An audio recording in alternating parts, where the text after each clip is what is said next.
She walked into the store like any other customer, confident, calm, and unaware that her presence alone would ignite someone's hatred. In front of dozens of strangers, a manager's prejudice exploded into something unthinkable. A slap, loud, humiliating, and fueled by racism, echoed through the aisles. The crowd gasped, but no one truly knew who she was. Because behind the pain and the shock was a truth that would turn this moment of cruelty into a stunning twist of fate. What happens when the one you try to break is the very person who holds all the power? Her life was far from ordinary, though. She carried herself as if it were. To the outside world, she was just another woman walking into a store on a busy afternoon. No flashing cameras, no luxury entourage, and no sign of the empire she quietly controlled. She preferred it that way. Simple jeans, a plain blouse, and the ability to move through the world unnoticed. Behind the modest appearance, however, was a woman whose wealth, influence, and power could shift entire industries. But on this day, none of that mattered. To the people in the store, she was only what they chose to see, a black woman shopping like anyone else. And to one man in particular, a manager who carried his prejudice like a weapon, she became a target. The tension wasn't visible at first. She moved through the aisles, scanning shelves, her presence as ordinary as the hum of the fluorescent lights. But every step she took was being measured, every glance misjudged, until suspicion began to brew where there was no crime, no reason, and no justification. She came for something small, something forgettable. Yet what waited for her inside? Those walls would become unforgettable, not just for her, but for everyone watching. Because before the day ended, the thin mask of respectability in that store would shatter, exposing not just a manager's hatred, but a truth no one expected. She moved carefully through the aisles, her basket nearly empty, her thoughts focused only on the items she needed. But the air began to change. It wasn't the hum of the lights or the shuffle of customers. It was the eyes, watching, following, whispering. At first she brushed it off, something every black woman learns to do when suspicion lingers without cause. But this time it was heavier, more deliberate. The manager had noticed her, not because she was doing anything unusual, but because her very presence offended him. His stare followed her as if she carried guilt in her hands instead of groceries. He leaned close to another employee, his voice sharp, laced with quiet malice. The words weren't loud enough for her to hear, but the shift in the employee's expression said enough.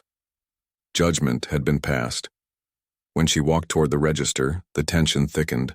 Customers stepped aside, some curious, others uncomfortable, as though they expected something to unfold. And then it did. The manager intercepted her, his body blocking the counter, his tone dripping with authority that wasn't earned but seized. He accused her without proof, without reason. Questions that weren't questions at all, but demands framed as suspicion. Empty your bag. Show me your receipt. Why are you here? The words stabbed like needles, each one meant to strip away dignity in front of strangers. She stood frozen for a moment, not because she was guilty, but because she had been here before.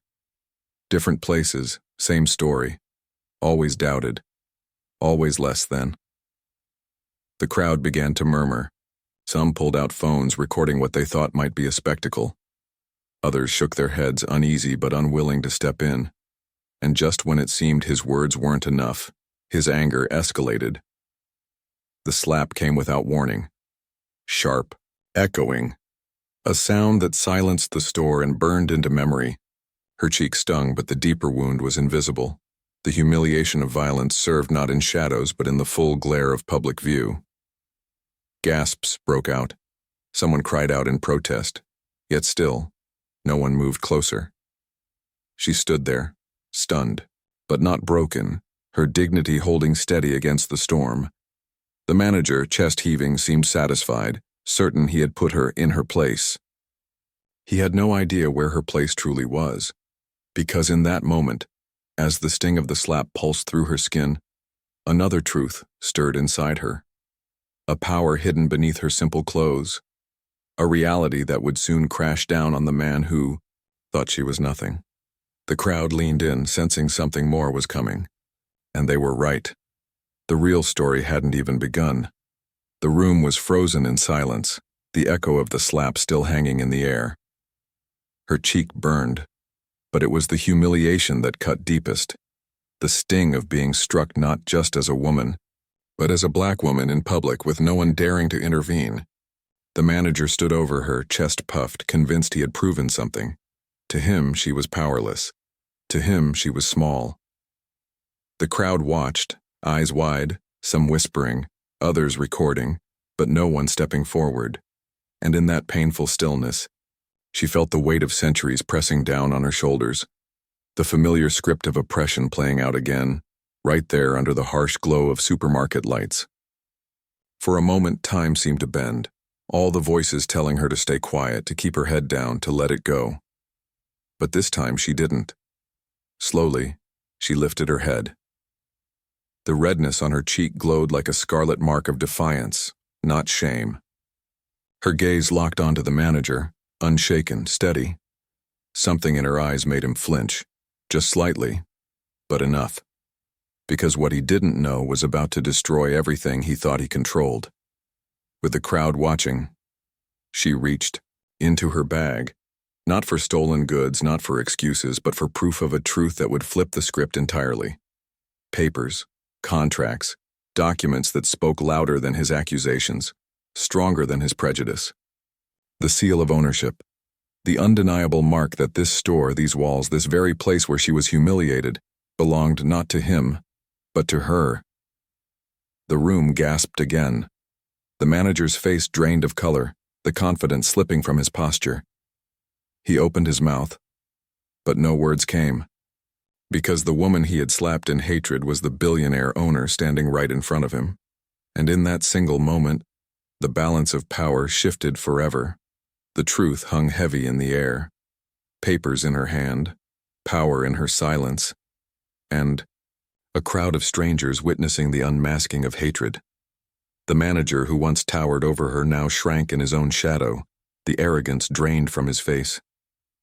The slap that was meant to humiliate her had instead exposed him, his prejudice, his ignorance, and his weakness. She didn't need to raise her voice.